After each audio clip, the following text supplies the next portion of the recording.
5 years ago, it felt like no one took Addison Rae seriously. Despite building a community of over 120 million people, she was labeled as talentless and a tryhard. Yet, anytime she tried to evolve and take on a different career path, getting into acting, fashion, launching businesses, she was clowned even further. However, in 2025, the sentiment around Addison Rae could not be any different. She has become arguably the it girl, collaborating on a song with Charli XCX, getting raving reviews for her music, and now her debut album even charted in the top 10. So how the hell did this happen? You may see it as just luck or a coincidence, but I could not disagree more. This is the result of a deliberate marketing strategy, and frankly, a pretty genius one at that, because so many people from her generation tried and ultimately failed. So what did Addison do so much differently from everyone else to break through? Well, that is exactly the question we set out to solve here today. How did Addison Rae completely rebrand herself and flip the public perception from just another TikToker to pop princess? And also a bit of a review, because I love this album and I really want to talk about the music with you all. So welcome back to Nicky at Night. My name is Nicky Reardon. I'm so excited to be your host today. And I know a little bit late on reviewing the Addison album. I just had stuff going on in my life. And also I really wanted to sit and think about this. I think this is a really interesting and exciting episode to do as somebody who has talked a lot about the creator economy and music and has made videos talking about, the influencer to pop star pipeline, but also made a part one of this exact video we're about to go into.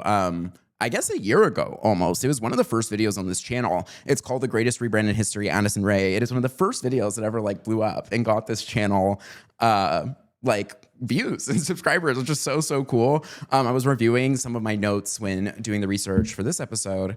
And it was so cute. I was like, guys, we're so close to 20,000 subscribers. And now we're so close to 100,000 subscribers, which is so cool and beautiful and exciting. And the powers of Addison Rae, babe. What can't she do?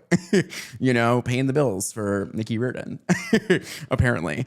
But I just think she's an interesting case study. Also, as a lover of music and a creator myself, it is a good thing when I think we see a creator win or have a big success in any form of traditional media. I think when it comes to acting with shows like Overcompensating in Adults, or what Quinta Brunson did with Abbott Elementary and how she used to be a YouTuber, when there is one success, it opens the door for more opportunities for more independent creatives out there, like you watching this or me. And so I'm very interested and excited to elevate those stories as they come. Also, I think it would be very fun to do another episode called Analyzing the Influencer to Actor Pipeline, since we have a lot more examples of that recently, which is very, very cool.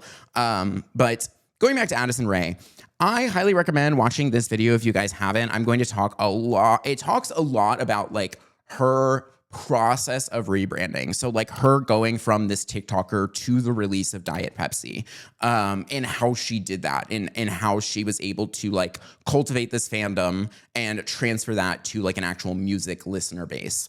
That's really, I think, the focus of that episode. This episode is going to touch on some of those themes, but I'm not going to talk about some of the things in her earlier career that I've already discussed. And instead, we'll spend more time talking about some of the things that have happened since then. So after review watching this, highly recommend checking out that episode. It's one of my favorites we've ever made.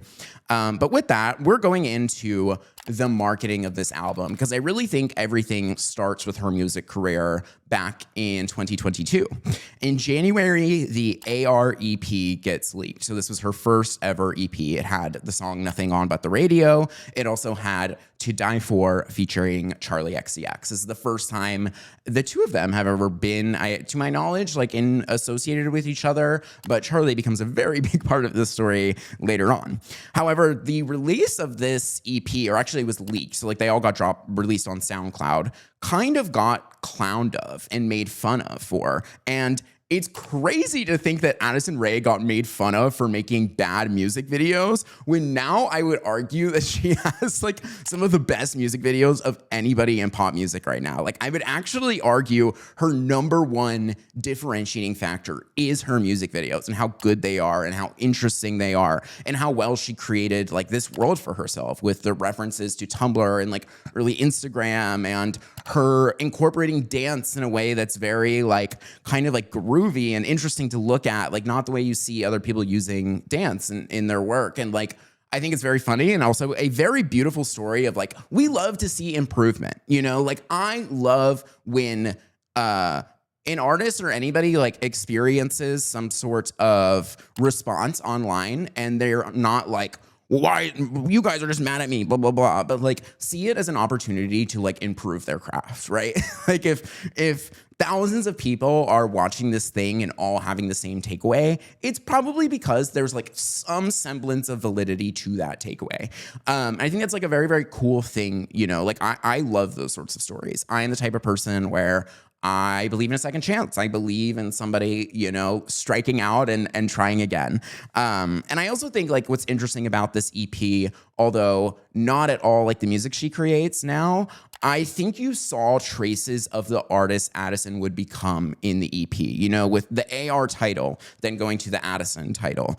And even song lyrics like, "You're obsessed with me, I said me too." Like she's always used this very like fearless sense of confidence, a little bit like hunty confidence, like it, you know, like it's a little self-absorbed, but in a way that's self-aware, so it makes it kind of satirical and fun, but also you know she's not joking, like she is kind of serious, which I love. And I think that was something that like she started to figure out with this, right? Like that was like an angle that she was going to take moving forward, which leads us into 2023.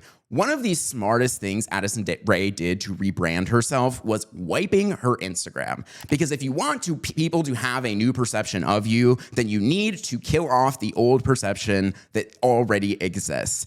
And I think it created this blank canvas for a new artistic persona, when she started doing things with the Tumblr references and the 2010s Instagram aesthetics. It created mystery. For an entire year, we were like, I don't know what Addison Rae is doing, but I kind of love it.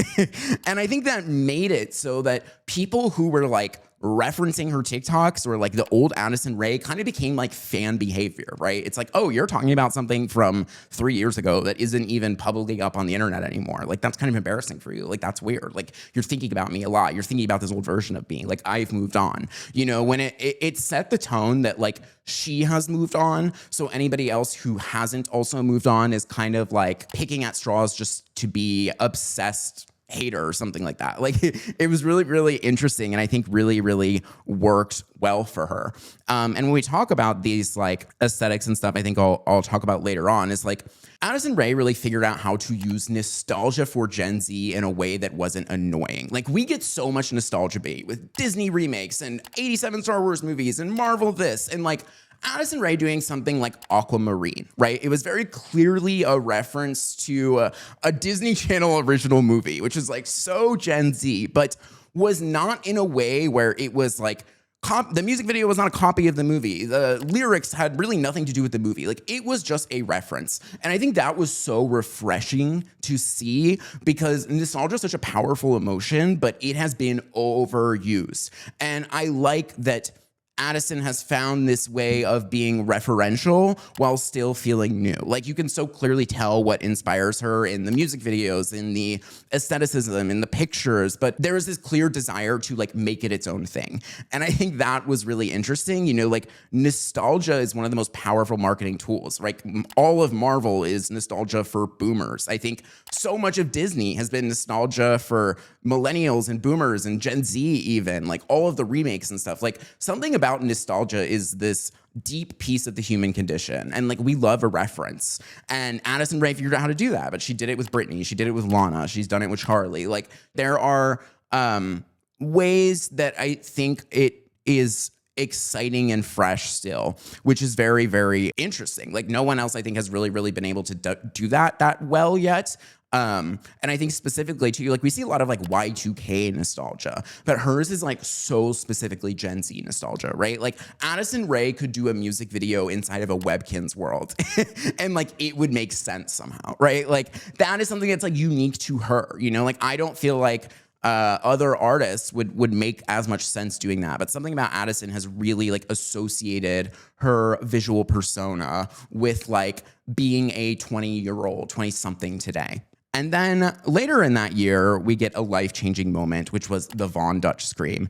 And the Von Dutch Scream was a life-changing moment for Addison Rae. It got 25 million views, completely improvised. And I think this was the first time that people realized she had taste. Like seeing her in a recording studio doing something completely random that made it into the song and ended up being the biggest moment of that entire song made you realize she has some sort of creative vision and how she could make a good, fun, dancey party song, which is what we know her to do now, right? Like it was planting that seed. I also think, it was a sign off from Charlie XCX as like, this isn't just some random person on the internet. Like this is somebody I've met and communicated with and discussed art with, so much so that I want them to contribute to this thing that I am making and doing. And I think that was really an interesting thing between this relationship. I also think you really see Addison learns how to like build a world from Charlie and realizes the importance of visuals and building momentum is another thing, right?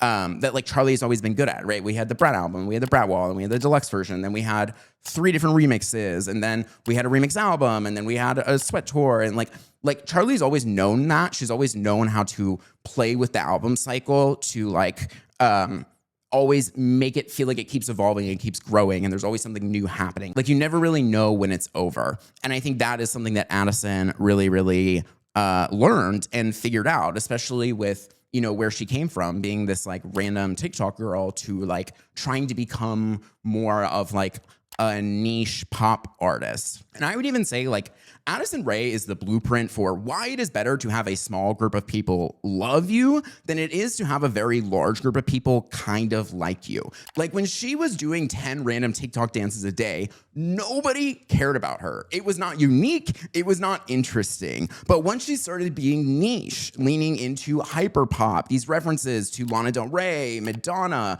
2014 Tumblr aesthetics, people became obsessed with her. When you try to appeal to everyone, you end up appealing to no one. But if you resonate with one specific group of people, then that group of people will treat you like one of their own and ride for you. And that is what happened with Addison, right? Like she was getting more views, millions of views doing random TikTok dances, but the music did not land because nothing about her was unique or interesting. Once she scaled back and got even less views, but was more unique, her music did better. And I think that is such an interesting thing that we are starting to see. Like data doesn't lie, but that doesn't mean you can't interpret the data incorrectly. And Addison, from a data perspective would have been like, wow, you're way more successful when you're making 10 random TikTok dances a day. But that is not true because there was no actual depth of connection. And the depth of the community matters. And I think that is something Addison really learned from Charlie. She had to really think about like, who exactly am I trying to speak to with my music, with my art? And how do I not give a shit about anybody else? Like, how do I tune them out? And like, if they don't want to see me, sit on a horse in the middle of Greenland with a pink wig on, then I don't care about them, right? Like there's people who are going to think that's like funny and cunty and cool. And there's people who are going to be like, what is happening? And the people who would say, what is happening? We're never going to be a part of the fandom anyways. So you don't need to care about their opinion. And I think this is a very big mental block that a lot of artists face, especially early in their career, of having this idea and this programmed idea of like, I need to have my song reach as many people as possible, get as many views as possible. Like, I just want people to see me and discover me and like it. But that doesn't actually mean anything. And oftentimes, even when it works out for people, again, like Addison Rae, over 100 million followers across socials, but no ability to transfer that to an EP release. Like none of the songs took off. But once she dialed back and honed in, it did take off.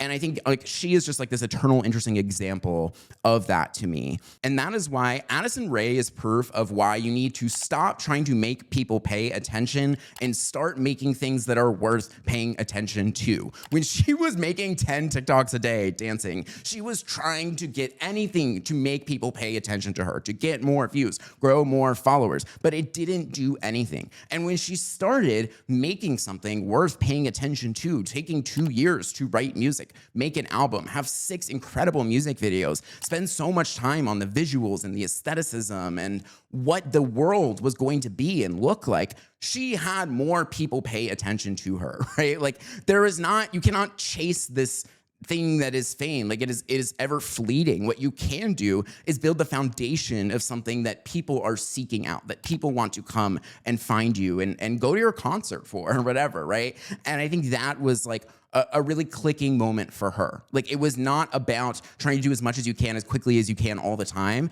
It was like, how do I stop focusing on quantity and focus on quality? And the focusing on quality worked. Like it just worked. It took longer and it was a lot less glamorous, but it worked. And I think that is so interesting, about her when we start to talk about like her music and the music videos. Like I think Addison Rae is really great at being an artist. Like she understands how to build a world. She understands how to be attention grabbing. She understands how to craft this persona that is kind of campy and extreme, but also resonant with young people and references things from my childhood like Aquamarine, and is also touching on her relationships with her parents and the world falling apart and wanting to put your headphones in while everything is burning behind you. Like this feeling of panic and existentialism, this pressure we feel around things like money and how much we want it but resent it. Like she found that lane.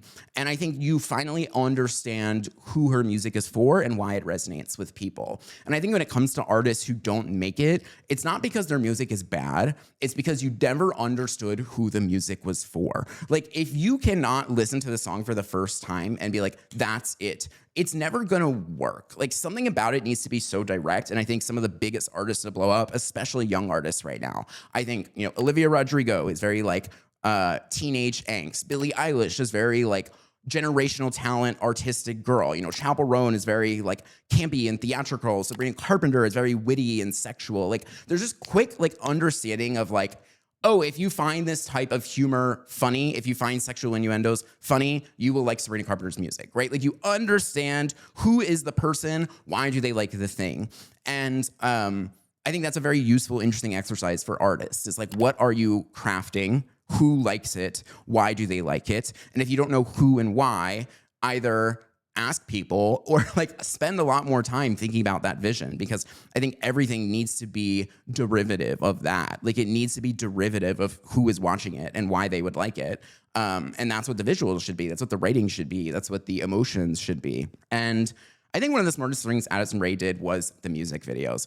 Music videos are making a major comeback. Like Chapel Roan did 4 singles, 4 music videos. Addison Rae did 6 singles, 6 music videos. You could make the argument that the most important thing for a new artist today is music videos, especially when it's their first album and they do not have any discography or lore for the fandom to like go out and discover and fall in love with. So you have to spend a lot of time like manually creating that and creating what is that story and thing for you to find 6 months from now on the first album, because music is a visual medium. Like we see music more now than we ever did before. We often see a song when we hear a song, whether that's like on your For You page, you're out at the club, you are seeing a music video, you are seeing somebody make a dance to the song. Like something about music and this visual element have become synonymous. Once upon a time, we would like hear a song for the first time on the radio,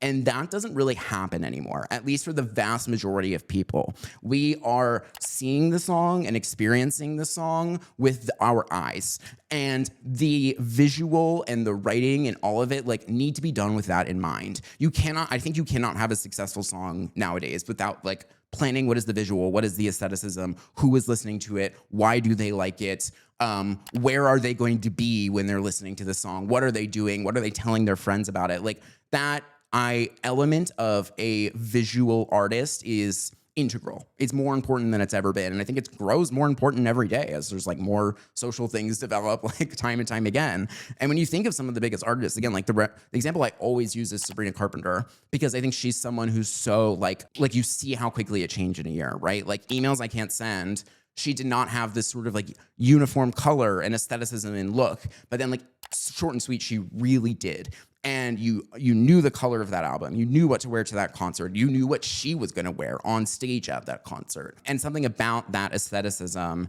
I think, made it easier to embody as a fan. And I think that is, also we see things like NPR Tiny Desk. And I think that's why they are always so iconic, right? Like, even if people don't watch it now, like, NPR Tiny Desk, I watched ones from 3 years ago, 5 years ago. They become this time capsule, like a visual time capsule. Even if they look completely different, even if they make completely different music than they did, it's so cool and interesting to experience that intimacy of the performance with the artist, where it feels like they're 3 feet away from you, and you really like see who they are and how they interact with people and perform and all of those things. And I think another interesting thing we are really starting to see with artists is nobody wants authenticity. People want an exciting fantasy. Artists creating full-on characters, hyperbole in the music videos, ad campaigns that are theatrical and campy, movies that feel out of this world. Like Lady Gaga wearing a meat dress is not authentic. It's iconic. Nobody actually wears a dress made of meat. Like, it is blatantly performative. And that is why I find this whole like discussion of like Addison Rae is performative to be so weird to me. Like, she is a performer. The goal is to perform. I think authenticity became such a buzzword on the internet that people forgot what is the point of a performer altogether. It is to entertain. They are entertainment. A music video is meant to be hyperbolic and exaggerative and artistically expressive. Like, you know, like it's not meant a music video is not a documentary. And I also think we need to have a conversation like, is authenticity even real in the age of the internet, right? Like, I am talking to a camera right now to post it on a website with like hundreds of millions of people. And no matter how much I say what I mean or I am being who I am, there is this element of inauthenticity to it, because I'm not talking to a person, I'm talking to a camera. And I know that there's this idea of the thing being perceived, right? Like, we live in a generation now where everything is documentable and postable. And if that's happening, it is not authentic, right? Like, even the way I speak or inflect my voices, like, I'm gonna try to be high energy and interesting, like try to make this a good video for you, right? And that lack of authenticity is not a bad thing. It's a good thing. I want to make a high quality product for you. But the idea that everything has to be perfectly authentic is unrealistic and stupid to me, because this is entertainment. You should want me at my best. You should want anybody at their most excited and interesting and in the moment, you know? And I think this entire concept of authenticity has just become such a buzzword that it has almost lost all derivative of its meaning. Like, it is so ironic to me of like a corporation sitting in their marketing brainstorm talking about how they can be more authentic. Like, that is by definition not authentic. If you are making a video talking about, is Addison Rae authentic? Like, it doesn't matter. She's a music artist. She's a performer. Like, this is what it is, you know, like, and it's interesting to me how people don't have that same dialogue, I guess, about like other artists and whatnot, or at the very least, like, there is this element of like, I want you to try, but pretend like you're not trying, which is weird to me. It's just weird, right? Like, no, I think it's cool. Like, if somebody spent 2 months having to meet with a stylist to plan out how to create a meat dress or something, like, I find that interesting and funny and like cool and campy and like it part of the experience, you know? Like, but again, there's just this criticism on the internet that I think is like never ending. And with that, like, I think Addison Rae is a concept album, but the concept is pop star. And I kind of equate it to the way that like Hannah Montana was a concept that is pop star, right? Like, when you see Addison's music videos with the wigs and the crazy choreography and the double sig or like these outrageous things, like, it is taking the idea of like what a pop star is in the 2010s and then making them the most extreme thing you possibly can, right? So like, instead of a Lana Del Rey, it's like a Lana Del Rey inspired music video where she's doing the splits in a backseat in a bra and underwear and like licking whipped cream, right? Or like her doing a music video like in a pink wig on a horse with her boobs out, like riding through the Arctic, right? Like, it is so extreme. Like, Addison Rae has almost become a character. And that's kind of what I love about it. It's so funny. Again, like, even the album cover is meant to be a reference to like Hilary Duff and those sort of like very early Disney Channel pop star like album covers. Like, the concept of Addison Rae is to be this personification based off of herself. But like, what if I take this idea of pop star and satirize it, but also hyperbolize it to like the most extreme?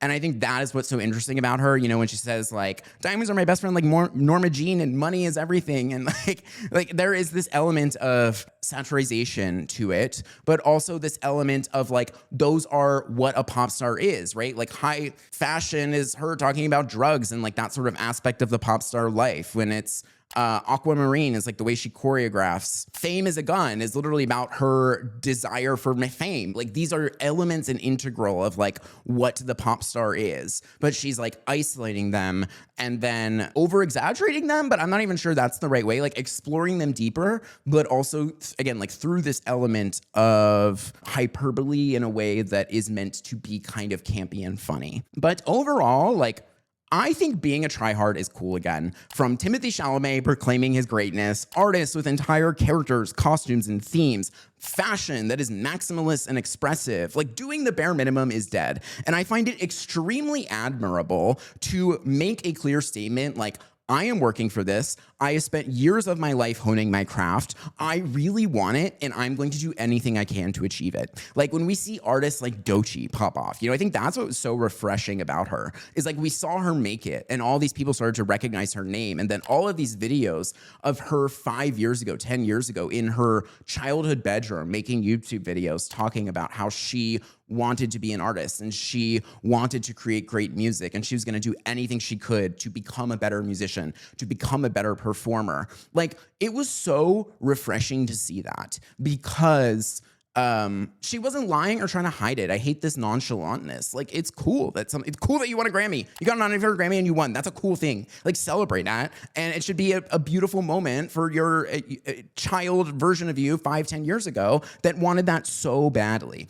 And I think even Addison Rae is kind of an example of this, right? Like in songs like Fame is a Gun, she's talking about her desire for admiration and wanting to be taken seriously as an artist. And she failed pretty publicly, like on her first EP, but then she tried again and it was a hit. And I think that is admirable. Like that's cool. I love seeing stories like that. You know, like we are not perfect people. We are people who try to develop a skill set and improve it over time. And like, it is a good thing and an exciting thing to see somebody change as they grow and evolve and like become a more developed person as they age.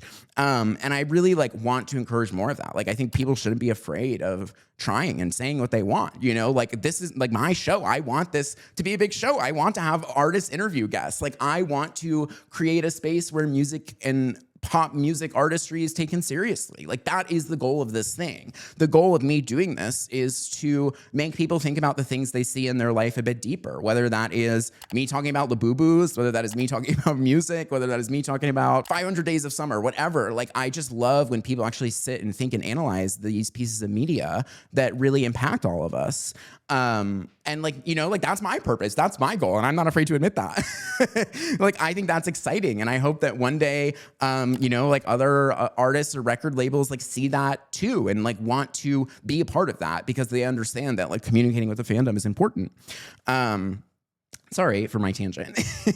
But going into the music itself, starting with Fame is a Gun. Fame is a Gun proclaims her desire for fame and the glamorous life in a world where it is so commodified and monetized, yet so hated on and demeaned. With lyrics like, when you shame me, it makes me want it more. Where no matter how much criticism she has gotten online throughout the years, that doesn't change her dream. In fact, it fuels the dream to prove her wrong even more. And I love how vulnerable she is about that desire. She says, you know, I keep it real. I live for the appeal.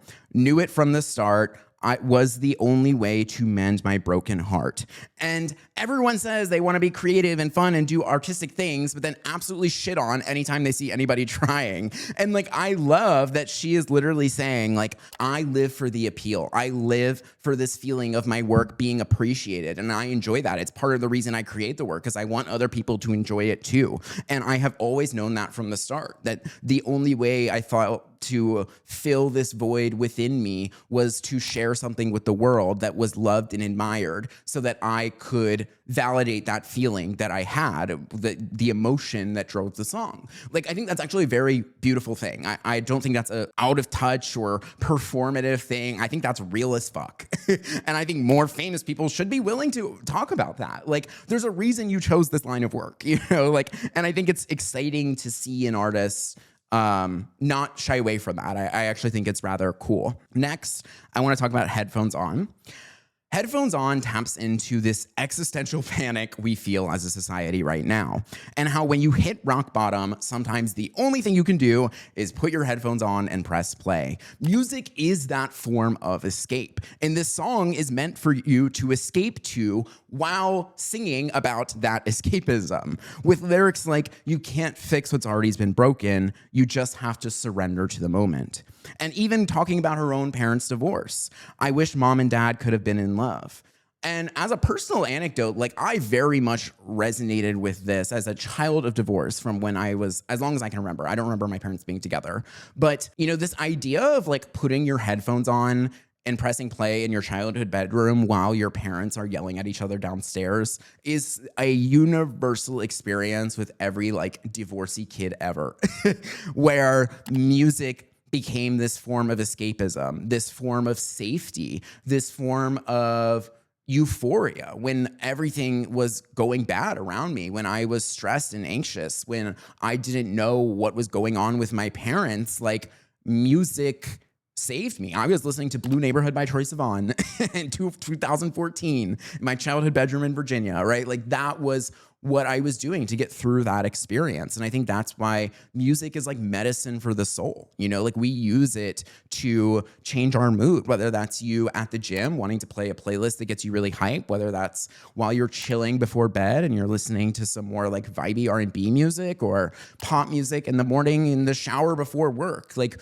we use music as this medication, this form of medicine to change our emotional state. And I think that's what Headphones On is really addressing. And with it, this form of escapism that comes with it, how sometimes we can't deal with the thing emotionally and we need the song to put us in the right emotional mood to deal with the thing. Then times like these is about surrendering yourself to the universe and how you truly know what is never meant for you until it finds you. And no matter how fast life feels, whether it's moving faster than you or the ground is moving beneath your feet, that doesn't change what is destined for you. It doesn't change what you're working towards. It doesn't change the goal and the dream that you have in mind. And sometimes you just have to accept what is coming at you or coming from you. You know, like, life is not about finding yourself. Life is about creating yourself. Life is about amassing these experiences to develop a personality, to develop taste, to develop likes and dislikes in people, places, music, food, whatever, to shape and mold the person that you are. And all of the things that you are this summarization of all your experiences. And I think that's what times like these really taps into. I really love when she says, you know, am I too young to be this mad? Am I too old to blame my dad? I think saying like, am I too young to be this mad is talking about this like existential fear and doom. I think Gen Z is very much like prone to in terms of politics, in terms of economics and the cost of living, in terms to global warming, and like anything you can think about. Like we feel like this great sense of doom and nihilism. And she's saying like, am I too, like, is it crazy that I have this anger and animosity to feel that way? And then also like, am I too old to blame my dad? Like, is it childish to look at these wounds I have, to look at these fears I have, and these pieces of vulnerability within me, and blame the person who made me, the person who raised me, and the person whose job it was to build that foundation of emotional security, and also somebody who like blatantly took advantage of like the fame like she acquired as young. Like, she has had like, her parents are an interesting conversation. I don't want to weigh in because I just don't like talking about like people's family dynamics. I think it's weird, but like they have done some interesting things on the internet, you know? And like, I'm sure that was not easy for her. And I think that's what this is trying to address. And other songs like I love on the album, I think like upon listening to it in full, outside of the singles, I loved Money Is Everything. Money Is Everything really, really was just so fun to me. I think it is, again, this like brutal sense of honesty and the things that most artists and famous people aren't willing to talk about. But she really talks about how she loves money and money is important because money is a resource for fulfillment. It's to travel new places, to eat new food, to experience live music, like whatever fulfills you. Money is everything because everything is money. And that doesn't mean you have to be like beholden or a slave to your money or stressed over income all the time. Like sometimes a girl just wants to have fun. Sometimes a girl wants to spend $20 for the tequila soda, even though she knows it's a ripoff, but it's Saturday night and the vibes are good. And that tequila soda is going to get you there. And money is everything, but it's okay to spend the $20, girl. Like that, you know, I think that's what it's like tapping into a little bit. And I love the part at the end where she's like, I'm the richest girl in the world. I don't know why. It's just so funny. Like I want to be on PCH out the sunroof of my car like this, saying I'm the richest boy in the world because I am. So overall, like, what are my thoughts on the album as a whole? I think Addison Rae taps into this beautiful sense of nostalgia visually with the Tumblr aesthetic, the early IG aesthetic, the Minnie Mouse ears, this love of fame and directly writing about how much that admiration is important to her, but also kind of making fun of it a little bit, like wearing the Minnie Mouse ears and wearing the things that she wears, like doing crazy stuff is a bit of like, yeah, I know people are watching me and I know that this might even be controversial or disliked by some of the people, but I don't care. I thought that was really beautiful. And I think that she tapped into this element of nostalgia for Gen Z that felt new and exciting. Like it's clearly referential. You can so clearly feel Madonna inspiration, Lana inspiration, Charlie inspiration, Britney inspiration, but also it is her. It doesn't feel like this imposter to me. It feels like she combined all of those things to create her own interpretation of them. And I also love, again, that she taps into this fearless sense of confidence and talking about these things like money loves me and high fashion, saying things like, I know how to make hard things look really easy. And, you know, talking about, I live for the appeal. It was the only way to mend my broken heart. Like in a world where we are constantly being lied to on the internet, I think it's rather refreshing to see that honesty, truly. Like even on things that are taboo to say traditionally, I think honesty is so refreshing. It's a endangered species is what it feels like. Honesty on the internet is an endangered species. But I think the one and only like nitpick I have of this album from my personal experience was I think maybe she did too many singles where I think that it just felt like I already heard the best of the album. I like the songs, like I like New York, I like Money Is Everything, but none of them were, I feel like, Fame Is a Gun and Diet Pepsi and Aquamarine and Headphones On, like those were the best songs, which granted is why you make them singles. Like that's what artists do. That's the point of a single. But also in my head, retroactively, I think that she should have maybe like not done Times Like These at the time of the album release, done Fame Is a Gun on the same day that the album released. Because I think that song has like very Song of the Summer potential. It's very like upbeat pop, a little dreamy sounding, a bit nostalgic for like 2010s, but like it just checks the boxes of that. And I think had she done it on album release, it could have had more attention on it because everybody was like consuming the album at that time as well, and then done a music video for Times Like These like a month from now or whatever. But again, that's just a personal thing, and like I could be wrong. I don't know. This is just my opinion as somebody who like listened to the album and was like, okay, like I got a few songs, but like I already know what I like. I already know what I'm in for. And then other interesting questions. Do you think Addison Rae is going to get a Best New Artist nomination? At this point, I absolutely do. I think this album was an incredible debut. It was in the top 10. I think she really developed a unique perspective and persona with her music videos and the visuals she's been doing and writing about things like her relationships with her parents, but also this desire for fame and how that means to her to like have her work be appreciated and taken seriously when she spent so many years not being taken seriously.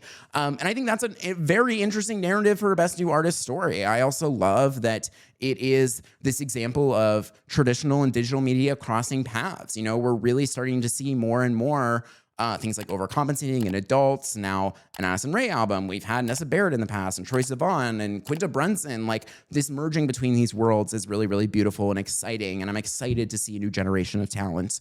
And I hope the Grammys rewards that because I would be super, super interested.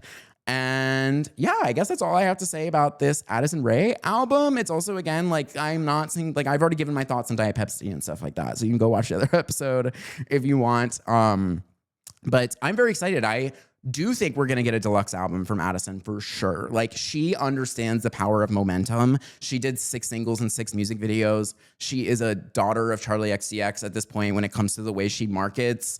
And Charlie knows how to play with the length of the album cycle, how to play with this idea of hype and attention when people are talking about you the most. And right when that starts to wane, then you release the deluxe, then you release the song with Lorde, then you do that, right? Like she's very good at that. And I think Addison will pick up on that and do a deluxe, which I would love. We need more music, please. Song of the summer. Fame is good, I think. But thank you all for tuning in. Don't forget to subscribe. Please, please follow us on Spotify. Guys, also on YouTube, we're so close to 100,000 subscribers. I'm going to cry when I get it. I've been dreaming that moment since I was a kid watching Jenna Marbles in my bedroom. You're going to see me unbox the silver play button and cry. So you can have that sooner if you press subscribe and turn on the notification bell. But I love y'all, and I'll see you next week. Bye.